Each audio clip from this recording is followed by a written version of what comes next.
Bom dia, mais uma manhã com Deus, priorizando a palavra de Deus. E nesta manhã do dia 30 de janeiro, nós vamos meditar de Levítico, do capítulo 8 ao capítulo 10, e que a paz do Senhor encha o teu coração nesta manhã. Capítulo 8, nós vamos falar da consagração de Arão e os seus filhos. E eu tenho certeza que você vai ter a sensação de que você já leu isso aqui. E aí você vai falar de novo essa consagração? Por quê? Lá em Êxodo, Deus vai falar das ordenanças para Moisés, de como deveria ser essa consagração. E vai detalhar tudo isso que nós vamos ver na prática acontecer aqui no capítulo 8. Então, por isso que você tem essa sensação que você já leu algumas coisas que estão se repetindo. É que lá em Êxodo ainda, Deus começa a trazer toda essa mensagem para Moisés de tudo que deveria ser feito, como ia ser o tabernáculo, como ia ser os sacerdotes, a consagração desses sacerdotes, o óleo de unção, o incenso. E Deus vai repetindo isso para Moisés. Depois, Moisés vai repetir isso, por exemplo, para os artesãos, né? E depois você vai ver a prática disso depois de pronto. Então, por isso que você tem essa sensação. Mas aqui no capítulo 8, enfim, é a consagração. O momento dessa consagração é como palco ali, né? Toda a congregação, na frente de toda a congregação. E olha só, disse mais o Senhor a Moisés: tomarão os seus filhos e as vestes, o óleo de unção, como também o novilho da oferta pelo pecado, os 2 carneiros, cesto de pães asmo, ajunta toda a congregação à porta da tenda da congregação. Fez, pois, Moisés como o Senhor lhe ordenara, e a congregação se ajuntou à porta da tenda da congregação. Então disse Moisés à consagração: isto é o que o Senhor ordenou que se fizesse. E fez chegar Arão, seus filhos, e os lavou com água. Vestiu Arão com a túnica, cingiu com um cinto e pôs sobre ele as sobrepeles. Também pôs sobre ele a estola sacerdotal e o cingiu com um cinto de obra de esmeralda e a estola sacerdotal e o ajustou com ele. Depois lhe colocou no peitoral, pondo sobre o peitoral o urim e o tumim. Lembra que nós falamos sobre ele, a utilidade dele para o sacerdote, né? Era por ali que ele, sacerdote, possibilitava ele conhecer qual era a vontade de Deus. Era uma forma, né, para você entender melhor, de lançar a sorte, de discernir, né? A vontade de Deus. Ele pôs a mintra na cabeça e na mintra, na sua parte dianteira, pôs a lâmina de ouro, a coroa sagrada, como o Senhor ordenara a Moisés. Então Moisés tomou o óleo de unção e ungiu o tabernáculo e tudo o que havia nele e o consagrou. Ele aspergiu 7 vezes sobre o altar e ungiu o altar, todos os utensílios, como também a bacia, o suporte, para os consagrar. Depois derramou o óleo de unção sobre a cabeça de Arão e o ungiu para consagrar. Também Moisés fez chegar os filhos de Arão e os vestiu com túnica, cingiu com cinto, atou-os a tiara, como o Senhor lhe ordenara. Então fez chegar o novilho da oferta pelo pecado, e Arão e seus filhos puseram a mão sobre a cabeça do novilho da oferta pelos pecados. Moisés imolou, tomou o sangue dele e pôs com o dedo sobre o chifre do altar ao redor e purificou o altar. Depois derramou o resto do sangue na base do altar e o consagrou para fazer expiação por ele. Depois tomou toda a gordura que está sobre as entranhas e o redenho do fígado, dos rins, as gorduras, Moisés as queimou sobre o altar, mas o novilho, com o seu couro, a sua carne, o seu excremento, queimou fora do arraial, como o Senhor ordenara a Moisés. Fez chegar o carneiro de holocausto, Arão e seus filhos puseram a mão sobre a cabeça do carneiro e Moisés o imolou, aspergiu o sangue sobre o altar em redor, partiu também o carneiro, os seus pedaços, Moisés os queimou, a cabeça e os pedaços e a gordura, porém as entranhas e as pernas lavou com água e Moisés queimou todo o carneiro sobre o altar. Então fez chegar outro carneiro da consagração. E Arão, seus filhos, puseram a mão sobre a cabeça do carneiro. Moisés imolou o seu sangue, o pôs sobre a ponta da orelha direita de Arão, e sobre o polegar e a sua mão direita, e sobre o polegar do seu pé direito. Também fez chegar os filhos de Arão, pôs daquele sangue sobre a ponta da orelha direita, sobre o polegar da mão direita, sobre o polegar do pé direito, aspergiu Moisés o resto do sangue sobre o altar em redor, né? E então era todo esse cerimonial, né? A consagração.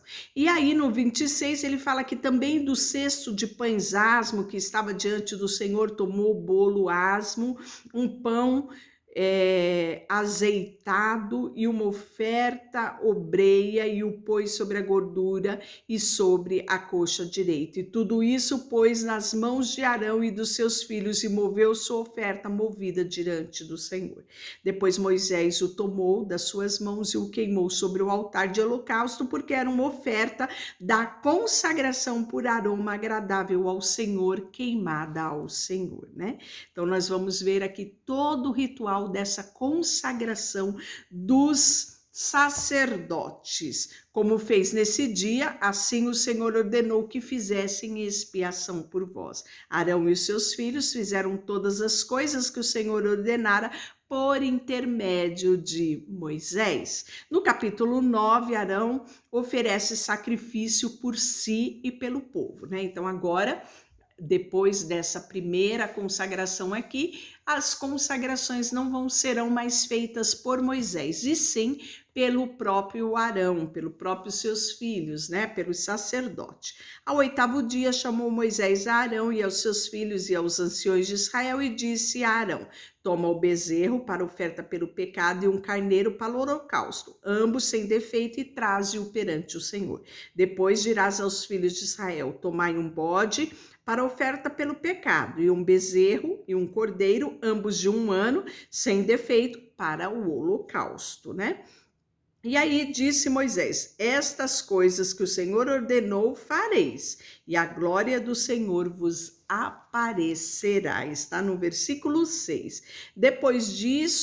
Depois disse Moisés a Arão: chega-te ao altar, faze oferta pelo pecado, e o teu holocausto faz expiação por ti e pelo povo, depois faz a oferta do povo e a expiação dele, como ordenou o Senhor. Chegou, pois, Arão ao altar, emolou o bezerro da oferta pelo pecado, e era por si mesmo. Os filhos de Arão trouxeram o sangue, ele molhou o dedo no sangue, pôs sobre os chifres do altar, e o resto do sangue derramou sobre a base do altar, né? Como Moisés tinha ensinado para Arão, ele começa a fazer tudo aqui, né? E fez chegar a oferta de manjares, dela tomou um punhado, queimou sobre o altar, além do holocausto da manhã. Depois imolou o boi, o carneiro, e sacrifício pacífico, que era pelo povo, e os filhos de Arão entregaram-lhe o sangue, que aspergiu sobre o altar e ao redor.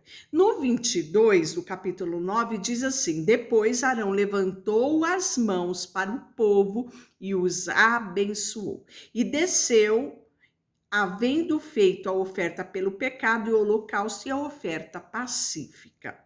Então entraram Moisés e Arão na tenda da congregação e, saindo, a abençoar o povo, e a glória do Senhor apareceu a todo o povo. E eis que, saindo fogo diante do Senhor, consumiu o holocausto e a gordura sobre o altar, e que, vendo o povo, jubilou e se prostrou com o rosto. E aí nós vamos ver um episódio muito triste na família sacerdotal, está relatado no capítulo 10. Então, eles olharam todo aquele oferecimento, todo aquele holocausto, né? Primeiro feito por Moisés, depois feito por Arão, e eles começaram a ver como que funcionava. A glória do Senhor vinha, recebia a oferta, né? Saía fogo diante do Senhor, eles ficaram deslumbrados com aquilo.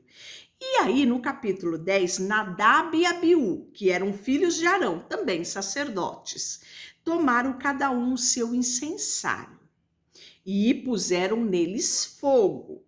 E sobre este incenso e trouxeram fogo estranho perante a face do Senhor, o que lhes não ordenaram. Então saiu fogo diante do Senhor e os consumiu e morreram perante o Senhor. Olha só, como Deus, ele tinha rigor, como ele tinha zelo por aquilo que ele tinha ensinado. Então aqui, quando nós vemos o capítulo 10, você percebe o porquê que Deus falou lá atrás para Moisés, aí repetiu, Moisés repetiu para o povo, Moisés repetiu para os artesãos, Moisés repetiu para Arão, fez na forma prática, além de falar, ele mesmo fez tudo direitinho, ensinou Arão. Por quê? Porque tudo tinha que ser feito da forma que Deus ordenara. No texto você vê, e Moisés fez como o Senhor lhe ordenara. Em algumas versões fala, e Moisés fez exatamente como Deus ordenara, né? E aí Nadab e Abiú vai querer trazer fogo estranho, né? Talvez trazer holofote, né, sobre a sua, que não era só o pai dele que podia fazer aquela façanha, eles também podiam fazer, né? E aí nós vamos ver que falou Moisés a Arão, isto é o que o Senhor disse, mostrarei minha santidade naqueles que chegam a mim, e serei glorificado diante do povo. Porém, Arão se calou. Imagine, né? O choque que Arão teve, né? O choque pela morte dos filhos e a responsabilidade que ele tinha ao entrar na presença de Deus. Então Moisés chamou Misael e Exalfã, filhos de Uziel, tio de Arão, e disse-lhes: chegai, tirai os vossos irmãos diante do santuário para fora do arraial. Chegaram-se, pois, e os levaram nas suas túnicas para fora do arraial, como Moisés havia dito. Moisés disse a Arão e aos filhos de Eleazar e Itamar: não desgrenheis os cabelos, nem rasguei as vossas vestes, para que não morrais, nem venha grande ira sobre toda a congregação. Mas vossos irmãos, toda a casa de Israel, lamentem o incêndio que o Senhor suscitou. Não saireis da porta da tenda da congregação para que não morrais, porque está sobre vós o óleo da unção do Senhor, e fizeram conforme a palavra de Moisés. Então, o sacerdote ali estava numa posição de santificação, de santidade, né? Representando ali um intermediador entre o povo e Deus. Então, ele não podia eles mesmos retirar o corpo de Nadab e Abiú para que eles não fossem contaminados.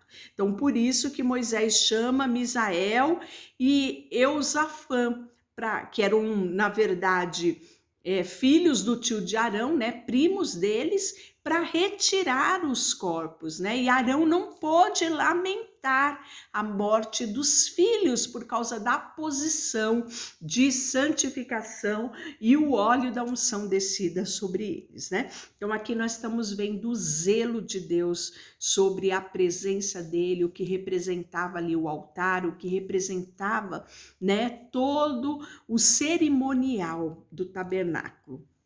E aí nós vamos ver os deveres e as porções dos sacerdotes, né? Já tínhamos falado sobre isso, que Deus repartia com eles uma parte, né? Eles tinham direito sobre os sacrifícios.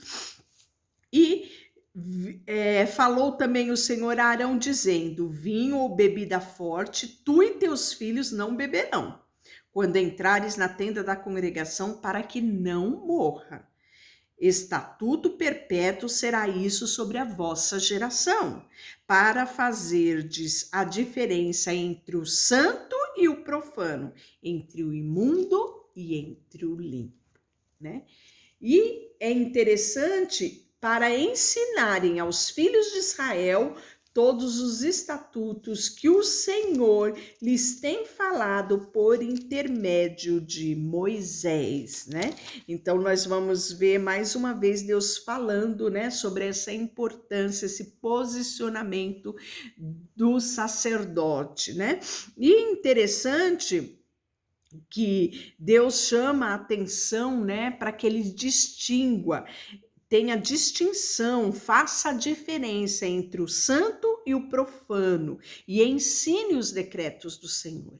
Hoje nós precisamos fazer diferença. À medida que conhecemos a palavra de Deus, discernimos o que é santo e o que é profano, o que agrada e o que desagrada a Deus. Isso não foi só lá para os sacerdotes, para o povo na peregrinação, para o próprio Moisés, para a família sacerdotal. Não, isso é para mim e para você hoje. Peça ao Espírito Santo. A palavra diz que ele nos conduz a toda a verdade. Peça para ele: Deus, me dá discernimento do santo e do profano, do puro e do impuro, para que eu me mantenha íntegro na tua presença, né? E aí nós vamos ver que o Senhor vai falar, inclusive, sobre aquilo que eles podiam comer em relação às ofertas trazidas, né? Era uma parte reservada ao sacerdote. Deixa eu orar por você, Senhor, nesta manhã. Colocamos o nosso coração diante de ti. Em tempos onde a iniquidade tem se multiplicado, não permita que o nosso coração esteja insensível, mas que o Senhor encontre em nós um coração disposto a te obedecer, um coração disposto a se render a ti, e que possamos em nossos dias aprender os teus estatutos, os teus decretos e discernirmos o santo do profano. E queremos, papai, sabe, sempre decidir obedecer a tua palavra. Colocamos diante de ti tudo o que temos e somos, em nome de Jesus. Amém. Deus te abençoe.